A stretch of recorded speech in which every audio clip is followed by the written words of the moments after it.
21의 생각 이세영입니다. 여러분께서 번듯한 아파트에 살게 되신 건 10중 8구. 이 사람 덕인지도 모르겠습니다. 한때 서울 재개발 철거 물량의 80%를 이 사람이 쓸어갔으니까요. 피 튀기는 철거 현장의 앞줄에서 쇠파이프와 해머를 휘두르던 그가 20년도 안 돼 10개가 넘는 계열사를 거느린 기업 집단의 총수가 되어 나타났습니다. 겁없는 20대 철거반원으로 시작해 베테랑 현장 지휘자가 되고 용역업체 바지 사장을 거쳐 종합건설그룹의 회장님이 되기까지 이 남자의 끝모를 상승 욕망을 채워준 건 폭력과 수탈, 사기와 협잡이었습니다. 이번 주 한겨레 21표지 이야기는 가난한 이들의 피눈물을 양분 삼아 자라온 이 야만적인 토건자본주의의 일대기를 철거왕 이금열의 삶을 통해 조명했습니다. 이 자리에 한겨레 21 이문영 사회팀장 나오셨습니다. 안녕하세요. 네, 안녕하십니까. 네, 기사를 참 재밌게 읽었어요. 근데 이 한국 토건자본주의의 성장사가 이 이금열이라는 사람의 삶 속에 고스란히 응축되어 있다고 봐도 과언이 아닐 것 같아요. 먼저 이 이금열이 어떤 사람인지 소개를 좀 해주시죠. 이금열 다원그룹의 회장은 네. 사실 이렇게 회장이라는 용어를 쓰고 있지만 이렇게 이제 보통 우리가 연상하는 정도의 머리가 희끗희끗한 그런 연배가 있는 회장은 아닙니다. 그러니까 공식적으로 생년월일이 1970년으로 알려져 있어요. 70년? 예, 1970년생이니까. 40대 중반이네요. 네. 사실은 저희랑 비슷한 나이라고 한두 살 맞는 나이. 그래서 고등학교 이제 고향은 전라남도 완도 네. 출신이고요. 고등학교를 졸업하고 해병대를 간 걸로 알려져 있습니다. 네. 해병대를 제대한 이후에는 주위 지인들의 말에 따르면 이제 서울로 올라와서 동대문 인근에 약간 이제 조직폭력이라고 해야 될까요? 네. 그쪽 관련된 일을 조금 했던 것 같습니다. 행동대원 좀 했나 보네요. 글쎄요, 그것까지는 정확하게 확인되지 않습니다만 어쨌든 그 활동을 거친 뒤에 이제 1990년대 초반에 한참 이제 철거 용역 회사들이 생겨서 철거 지역들의 이제 철거들을 해나갈 때 적준이라는 회사에 이제 그쪽에서 일을 하게 되죠. 적준이라는 이 철거 용역업체. 아까 서두에서 말씀하셨지만 굉장히 악명을 날렸다면서요. 네. 어느 정도였습니까? 1980년대 말에 이제 그 기존의 그 철거의 방식이 협동 재개발 방식이라는 걸로 바뀌게 됩니다. 이 협동 재개발 방식이라는 건 이제 기존에 이제 관주도로 이루어지던 철거 작업이 재개발 작업이 이제 민간과 관이 합쳐서 일을 하게 되면서 특히 이제 그 철거 같은 경우는 이제 철거 용역 업체들이 민간이 이제 재개발 작업에 나서게 되면서 민간이 고용한 철거 재개발 업체들이 등장하게 되고 그때 이제 그 적준을 비롯한 회사들이 이제 맹위를 떨치게 악명을 떨치게 되는데요. 이름부터가 좀 무시무시하네요. 적준. 그렇죠. 어감이 지금 그런 측면이 있습니다만 1997년으로 지금 기록이 되어 있는데요. 대표적인 그 철거 싸움이 크게 벌어졌던 지역이 서울시 동대문구 전동동이었는데 거기서 이제 막루 투쟁을 하고 있던 철거민들이 이제 적준이 그 철거를 하게 되면서 밑에서 이제 불을 놓게 되고요. 그 일종의 이제 일명 너구리 작전이라는 표현을 쓰더군요. 근데 그때 이제 철거용역 한 300여 명 관련 보고서에 따르면 경찰들도 한 300여 명이 있다고 하는데 그 과정에서 이제 철거민들이 막내에 있다가 뛰어내리게 되고 그 중에 연기 때문에 못 견뎌서 뛰어내린 거군요. 질식을 하시게도 되고요. 그래서 박순덕 씨라는 분이 이제 거기서 사망을 하게 됩니다. 지금 전동동에 그 SK 그 아파트가 그 장소에 들어서 있는데 아마 이제 그걸 막루가 있던 자리가 아닌가 싶은데요. 그 자리에 이제 박순덕 씨를 추모하는 그 추모 비석이 있고요. 최근에 그 철거 관련 그 이쪽에 이제 주거 관련 단체들이 박순덕 씨의 이제 이제 추모 최근에 이제 몇 주기가 돼서 추모 행사를 갖기도 했습니다. 이제 그렇게 해서 이제 사람이 사망하는 사건이 이제 발생하기도 하고 또 실제로는 이제 방금 이제 방화 사건이 있었죠. 방화라든가 또 이제 입에 담기 어려운 성폭행 같은 것들도 이루어집니다. 그래서 여성의 성기를 발로 짓밟는다던가 아니면 이제 60대가 되는 여성의 옷을 갈기갈기 찢어서 실신을 하게 만든다거나 아니면 이러한 이제 어떻게 보면 굉장히 강도 높은 폭력이라고 할 수 있죠. 그래서 시민사회단체들이 나서서 그렇습니다. 사법 처리를 요청을 했던 거예요. 네. 알겠습니다. 이 98년에 나온 1차 보고서에는 이금열이라는 이름은 그다지 비중 있게 등장을 하지가 않더라고요. 근데 어쩌다가 15년 사이에 이 이금열이라는 분이 이 1,000억 원대의 횡령과 배임을 저지른 네. 거물이 돼서 나타나게 됐는지 궁금해요. 이제 2000년대가 지나고 이번 검찰 수사 결과에 보면 다원에 운영하던 사업의 형태는 아주 매우 많이 달라지게 됩니다. 네. 그전에는 이제 철거 현장에서 폭력을 유도하면서 철거를 하는 업체로 주로 알려져 있고 그렇게 이제 악명을 떨쳤는데 한 15년 정도의 기간이 지난 사이에 회사 수가 13개 이상으로 이제 불어나게 됩니다. 계열사. 네, 그렇죠. 일종의 이제 계열사라고 표현을 하고 네. 23개 이상의 회사에는 그간에 이제 그 철거를 통해서 도와줬던 입장이라면 이제는 시행사, 건설사 또는 이제 골프업까지 직접 뛰어들어서 주요한 사업을 본인들이 이제 만들어가는 형태로 나타나게 되고요. 네. 그 과정에서 이번에 문제가 됐던 횡령이나 배임 사건들이 발생하게 됩니다. 처음에는 철거업체였는데 재개발 사업에 본격적으로 사업 주체로 뛰어들면서 네네. 시행사를 거느리게 예, 되고 예, 예. 그러면서 또 이제 사업이 시행되면 거기 들어가서 건축을 하는 건설 회사까지 갖게 되고 맞습니다. 네. 그러니까 일종의 종합 철거 건설 회사가 된 거네요. 2003년, 2004년이라고 하면 이제 노무현 정부 당시에 이제 한국 사회에서 가장 부동산 열기가 뜨거웠던 그렇죠. 시점이고 네. 이제 네. 그래서 우리는 이제 그 당시를 이제 부동산 광풍이 불었던 시기라고 지금 기억을 하고 있지 않습니까? 그래서 아마 철거업체로 이제 번 돈이 있을 테고 그 돈이 이제 그 돈을 가지고 한참 이제 그 사업이 잘 되고 있는 부동산으로 사업을 넓히고자 하는 욕망이 아마 있었던 것 같고요. 네. 또 한 측면은 그간의 철거라고 한다면 이제 보통 그 표현이 적절한 표현일지 모르겠습니다만 불량 주거 환경, 불량 주택 내지는 네. 이제 그런 것들을 이뤄서 한국 사회가 이제 주거 환경 개선 사업을 상당히 이제 일정 기간 동안 진행을 했고 그 과정에서 과거의 철거 업체들이 상당히 이제 악명을 떨쳤던 역사가 있지 않습니까? 그렇게 해서 돈을 벌었는데 일정 정도 이제 서울 시내뿐만 아니라 어느 정도의 그 주거 개선 사업들이 이루어지면서 사실 시장이 조금 사라져가는 측면도 있었겠죠. 그래서 이제 새롭게 불어닥친 한창 뜨거웠던 이제 부동산 열기에 맞춰서 그쪽으로 새로운 사업의 활로를 찾으려고 했던 것 같기도 합니다. 네. 그 계열사들은 지금 누가 운영을 하고 이끌고 있나요? 회사를 운영하는 방식을 보면 상당히 이제 전형적인 족벌 체제를 운영하고 있습니다. 네. 이제 철거 관련 회사들은 이제 일부 그 둘째 동생인 이표열 씨라고 있는데 둘째 동생이 이제 사업을 맡았다가 골프장 사업으로 확장을 하면서 이 둘째 동생은 이제 그쪽 대표로 이제 넘겨가게 되고요. 지금 현재로 철거 관련 회사들은 이제 보통 2개 내지는 직접 철거를 하는 회사와 그다음에 폐기물이 폐자재가 나오게 되면 그걸 팔아서 이제 또 수익을 걷게 되는데 그것도 상당히 수익이 좀 좋다고 하더군요. 이제 그런 관련 회사들을 운영하는 동생이 이제 둘째 동생입니다. 그리고 이제 처음에 그 시행 사업을 하기 위해서 그 2005년에 이제 한 회사를 이제 만들게 되는데요.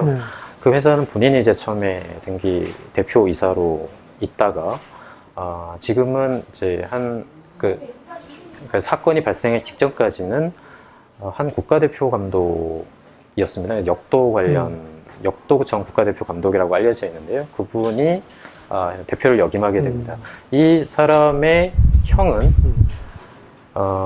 이제 여기 저희가 취재한 기사에도 나오지만 이제 그 다원이 이제 중견건설사 청구를 인수하게 되는데요. 이 청구에 공식적인 대외적으로는 이제 사장으로 이름이 올라 있고요.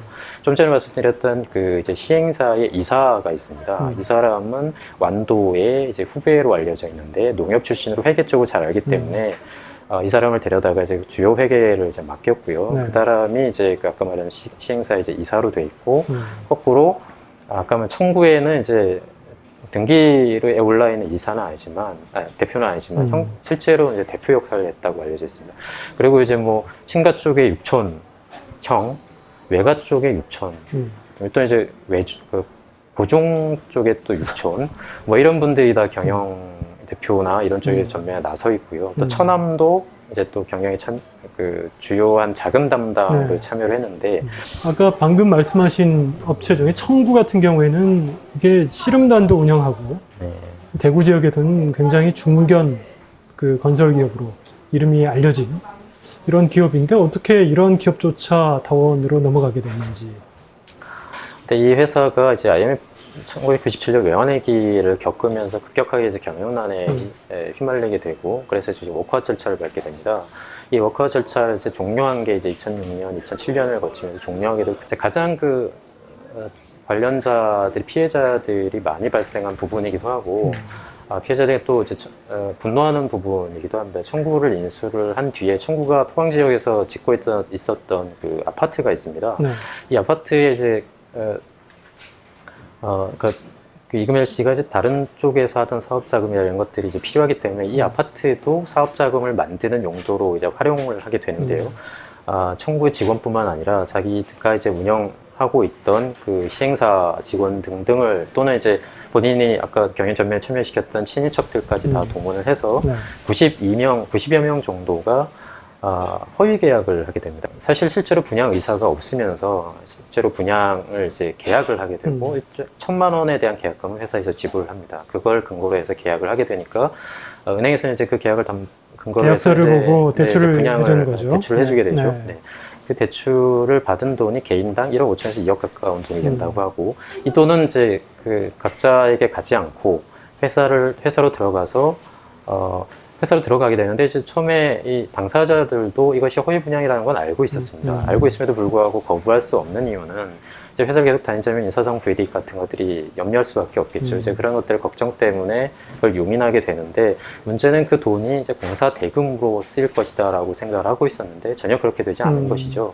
결과적으로 남은 거는 회사가 그렇다고 하면 이 채무에 대해서 책임을 져줘야 되는데 이금일 씨는 책임을 져주지 않습니다. 그러다 보니까 회사 때문에 빌린 돈을 각자가 갚아줘야 되는 상황이 되고 그래서 개인 파산 신청자가 나오게 되고 심지어는 이제 자살자도 발생하게 되고 가정 파탄이 나게 되거나 행동 불명이 되는 사람까지 나왔다고 합니다. 그래서 이금열 씨를 따르던 측근이나 이런 사람들 중에서도 가장 분노하는 대목이 이 대목이라고 할 수 있습니다. 알겠습니다. 다원 같은 경우에 여전히 그럼에도 불구하고 철거업계의 삼성으로 불리고 있다면서요? 서울시에서 이제 재개발 현장에 워낙 문제가 많이 발생하기 때문에 이제 현재 박원순 시장이 들어온 이후에는 클린업 시스템이라는 걸 운영하고 있습니다. 그러니까 시공사가 관련 그 재개발 사업에 참여하고 있는 시공사나 철거업체들을 이제 이름을 등록하게 되어 있는데요. 그 클린업 시스템에 따르면 현재 이제 파악되는 100여 개 정도, 100곳의 그 철거 계약 중에 다원의 이름으로 되어 있는 곳이 25곳이 있고요. 다원과 다른 회사가 공동으로 참여하고 있는 것은 40여 곳 됩니다. 그래서 여전히 이제 그 수주율 1위를 달린다고 하고요. 다원과 또는 다원에서 분화된 회사나 또는 이제 알려지지 있지는 않지만 다원에서 일을 배운 사람들이 이제 이끌고 나가 있는 그 철거업체까지 한다면 여전히 이제 적준 내지는 다원의 후예들이 철거업계의 근간을 이제 이끌고 있다 또는 장악하고 있다고 볼 수 있겠습니다. 이금열 씨가 연루된 횡령, 배임 사건이 이 정치권 인사들이 포함된 어떤 게이트로 확산될 조짐도 보인다면서요? 검찰에 따르면 아까 그 여러 가지 이제 부동산 사업을 넓히는 과정에서 시행사들이 뛰어든 대표적인 큰 사업들이 이제 한 2여 개가 있는데요. 그 중에 김포 신공 6지구에서 참여했던 이제 도시개발 사업이 있습니다. 여기에는 그 새날이 그 다원이 시행사와 그다음에 인수한 그 청구를 통해서 시공사, 그다음에 다원이 보유하고 있는 철거업체까지 이제 다 일종의 패키지로 들어가서 사업을 시도했던 곳이라고 할 수 있고요. 평택의 가재지구에도 1년 뒤에 이제 사업에 참여하게 됩니다. 앞서 신곡 사업 같은 경우가 농협을 포함한 11개 금융기관에서 6,500억의 PF 대출을 내줍니다. 파이낸싱 대출 프로젝트 대출이죠. 네네. 그리고 이제 그 평택지구 사업 같은 경우에 군인공제회가 2,700억의 PF 대출을 또 해줍니다. 굉장히 큰 거액의 대출인데요. 시행사업이 실적이 그닥 사실상 거의 없다고 하나 정도밖에 없는 회사에 이렇게 큰 두 개를 합치면 거의 이제 1조에 육박하는 그런 이제 거액의 대출을 해준 배경이 무엇인가에 대한 이제 검찰은 의구심을 가지고 있고요. 또 하나는 검찰이 수사를 하게 된 계기가 있습니다. 이금열 씨가 지금 이제 공식 대표는 아닙니다만 이금열 씨의 지배하에 있다고 알려져 있는 철거 쪽 계열사가 중부지방국세청의 공무원들 대상으로 세무조사 무마로비를 한 정황이 이제 포착이 됐습니다. 그 상황을 조사하면서 이금열 씨의 어떤 이제 비자금 쪽으로 수사가 이제 확대가 됐고, 그래서 그 결과 이런 이제 그 수사 결과들이 지금 나오고 있는데요. 그때 그 세무조사, 검찰이 밝혀낸 그 세무조사 무마 로비, 이제 이 부분은 사실은 경찰이 내사 단계에서 내사 종결을 한 사건입니다. 그런데 이제 검찰은 이걸 통해서 이제 수사 실마리를 풀어낸 거죠. 검찰은 이제 외형적으로는 검찰이 수사를 잘했고, 뭐 그런 식으로 이제 현재는 가볍게 이야기를 하고 있습니다만, 그 과정이 이제 궁금한 건 분명한 사실입니다. 그래서 검찰이 경기지방경찰청을 올 1월에 압수수색을 한 바 있습니다. 그래서 경찰은 공식적으로는 아무것도 확인된 게 없다, 문제가 없었던 걸로 확인이 됐다라고 이야기를 하고 있지만, 검찰은 그 부분도 여전히 이제 수사 대상이라고는 이야기를 하고 있죠. 네, 잘 들었습니다. 장마와 무더위에 어려운 취재하시느라고 수고하셨습니다. 그렇습니다. 국정원 국정조사가 파행으로 치닫자 민주당이 결국 장외로 뛰쳐나갔습니다. 지도부는 서울광장에 천막을 치고 주말 촛불 집회에는 의원과 당원들이 개인 자격으로 참여했습니다. 새누리당은 이런 민주당을 대선 불복 프레임으로 엮으려 하고, 민주당은 시청 앞에 천막 친 건 우리지만 천막을 걷는 것은 대통령 몫이라며 공세에 고삐를 쥐고 있습니다. 한겨레 20일 정치팀이 꽉 막힌 전국의 원인과 각 세력들의 정치적 속내, 그리고 앞으로의 전망을 짚었습니다. 지금 시중에 이런 말이 떠돈다고 하는데요. 민주당에는 능력이 없고 새누리당에는 양심이 없고 대통령에게는 생각이 없다. 누가 먼저든 각자의 없는 덕목들 하나씩만 신속하게 갖춰준다면 8월의 열대야가 이 정도로 힘겹지는 않을 것 같습니다. 20일의 생각, 지금까지 진행의 이세영입니다.